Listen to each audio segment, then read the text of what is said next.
You know, mga Kalingap, supportahan natin Kalingap Gilbert sa kanyang adhikain bilang isang Kalingap member. Subscribe po ng kanyang YouTube channel, pa-like and share. Thank you so much. Napakasipag po nito, napakabait at napakamatulungin. Ayan. Thank you mga Kalingap. So ayan mga Kalingap, please subscribe po ang channel po ni Kalingap Gilbert. Ayan po mga Kalingap, no? Ito po ay isang charity vlogger. Handa pong tumulong mga Kalingap, no? Please support po natin mga Kalingap ang channel po niya, Kalingap Gilbert. Thank you po, God bless po. Sige po, ingat po. Hello po mga Kalingap, supportahan po natin si Kalingap Gilbert sa kanyang channel. Yan, hello po mga Kalingap. Welcome to my YouTube channel, Kalingap Gilbert. Yan. So hindi pa po nakapag-subscribe sa ating munting channel, please subscribe, like at pa-share rin po mga Kalingap. At nandito po kami ngayon sa farm, dito po sa Labo. Siyempre kasama po natin si ating kaibigan si Gimo TV. Yan, mga Kalingap po. Yan, may mga ano na sila, may mga plat na sila. At ito mga Kalingap ay tataniman ng pichay. Yan, imbis na aararuhin po mga Kalingap ng kalabaw gamit yung kalabaw araro, yung inaararo sa bukid. Wala po yung araro, kaya mano-mano lang. Ang ginagawa nila ay pala na lang ang pangbungkal ng lupa.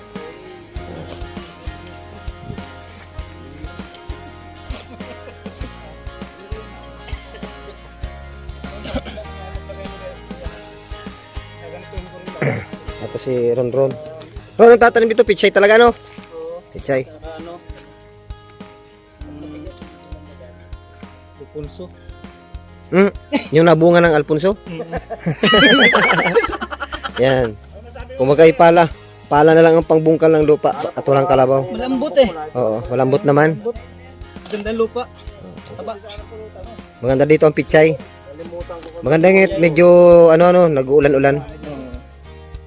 Sa pulto sa tag-init. Oo. Lapit ng tag-init tayo ay.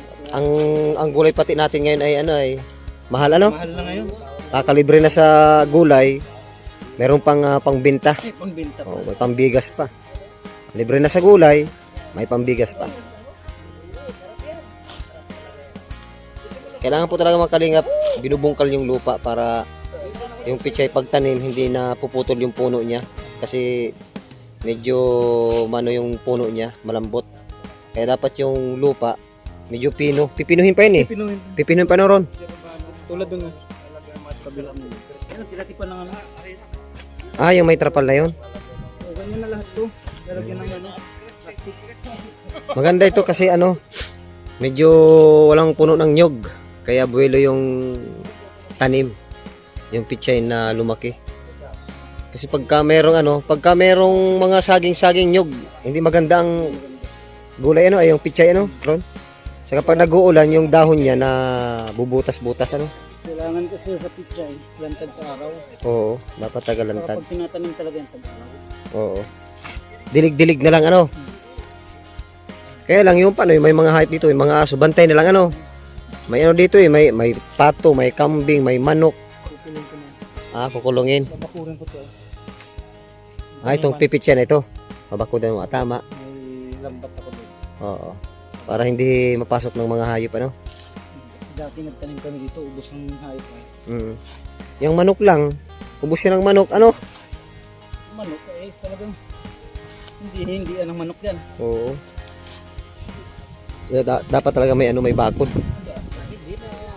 Bro, maganda yung mayroon ka talagang sariling lupa na pagtataniman Talaga, alam mo ba, 2 years ago, nakapagplano ako na kung sakali na dumating yung araw o taon na Magkakaroon ka. edad na ako, Oo. dumating na yung maging 35 na ako siguro, bala ko na mag-stay sa ganito. Maganda yung may ganito Yan. At itong mga ginagawa nila ron, isa sa mga plano ko talaga yun. Kung sakali. Kasi ang sarap baga nandiyan ka lang sa kunyari ganyang bahay, kubo-kubo. Oo. Tapos lalabas ka ng bahay mo, makikita mo mayroong mga tanim. Oo, may hayop may manok ka. Oo.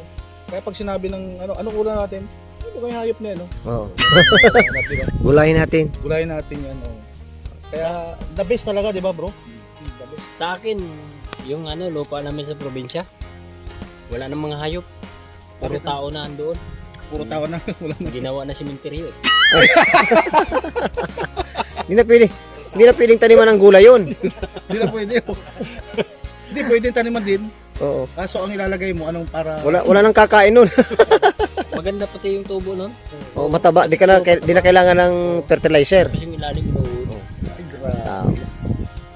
Ayoko na nun.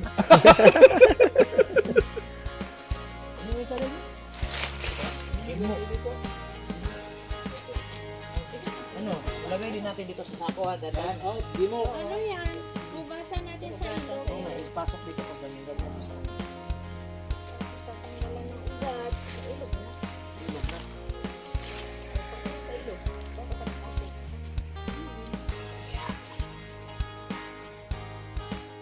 Oh, so yan po mga kalingap, ito lang ang pinagsimulan niya no. Yan, itong maliit na ito. Tapos ganyan siya maglumaki. Ang grabe mo.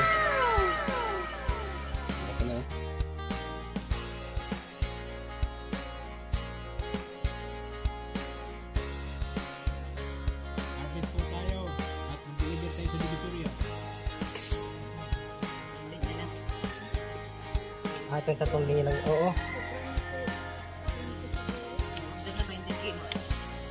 Ah, 20 kilos na ang ano natin. Kasi tag-ulang ano eh, basa-basa pati. Hindi masira pagka ano. Hindi masira pagka tag-ulang mo siyang ano eh. Hindi mabulok.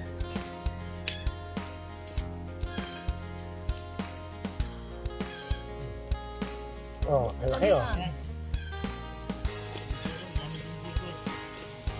24 oras lang isang araw yan?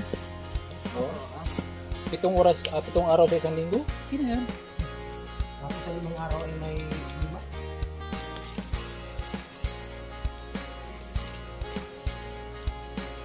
Alam mo ah.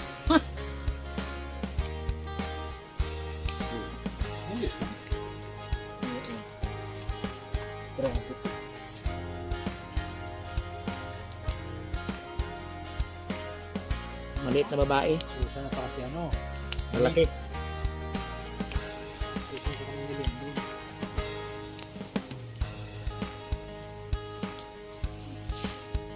Anong handa kami? Grabe ko. Nakikita sa ugat sa palang kuya.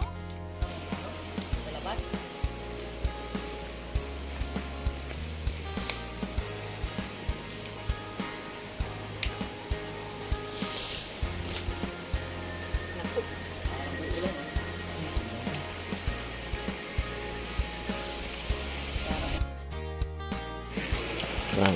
Ito mga kalingap, yung luya po ay hugasan po natin dito para pag ibebenta po natin ay malinis naman. Pero i-dry mo na siya. Oo. Dry. Pagkahugas, patutuyuin.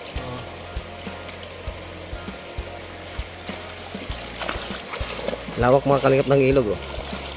Pero kunti na lang.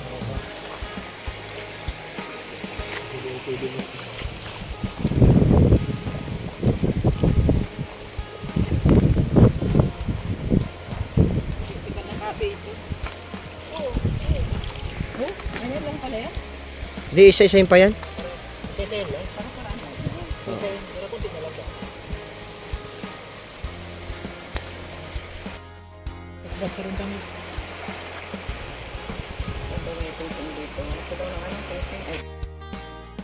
Tama na. Sabi mo tanik. Nakalo na mo. Mga sobra 20, mga 21 yung medya. Hindi na po pwede. Kala ko 20 na lang po. Hindi na. Wala ko tandahan pag may ilog oh. Lagyan natin dito. Pwede na ito, iwan lang dito, balikan natin mamaya.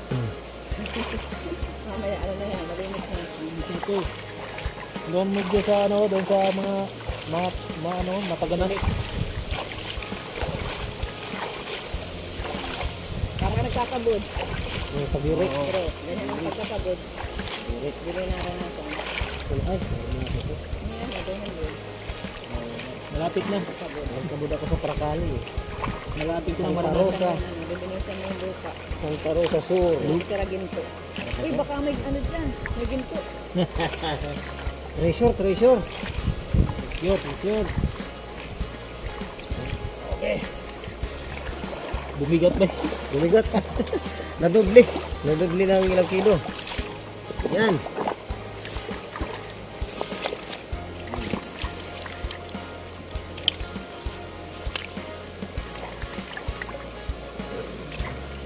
Hirap nito ano at nasangat dun sa ano.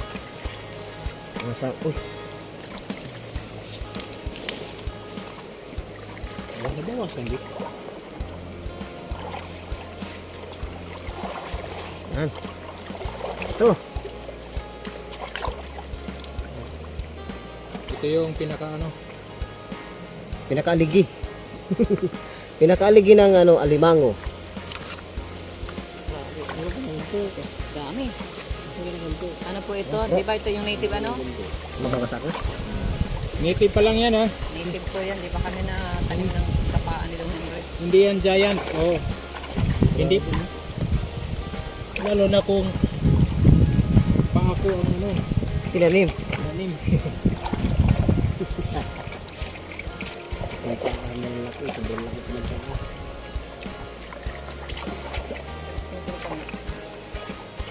Bigyan mo sila lang. Tama na kami. Marami na pala ito.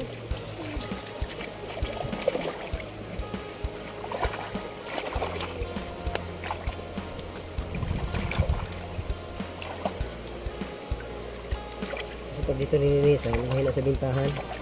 Dalhin mo yung isang ano, sako. Para Yan nalagyan ng nalinisan na.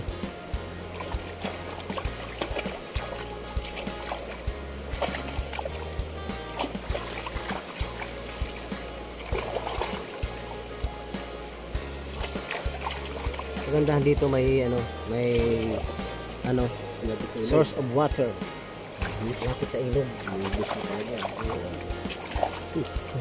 kung may Kaya Amerikano ba kita doon? Nakaanood ba ako?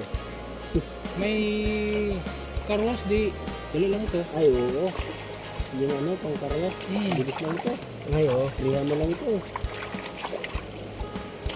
Ay, di rin. Hindi na ito yung ano. Oh, talis. Talsik yan. Talsik ito. Yung kailangan mo lang talaga tanggalin yung Iniran din ng manubin. May problema din sa pag-isip. Pero naman ito yun. Ang hirap ng bahay. Ano na? Talagang maputik yung bahay.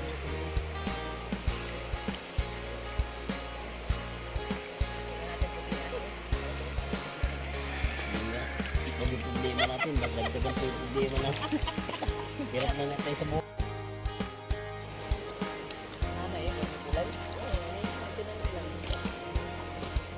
yung medyo brown, yun yung nanay.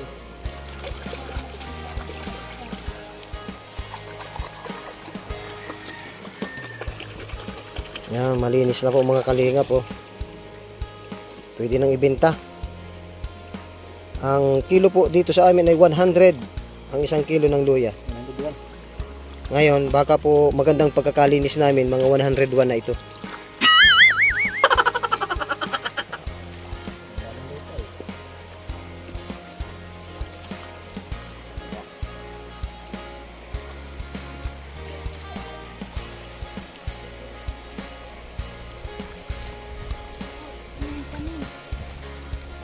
Pati ng pinano yan. Mga kaluya. Mga kaluya na ngayon. Dati buysagi ngayon, kaluya na na. Kaluya.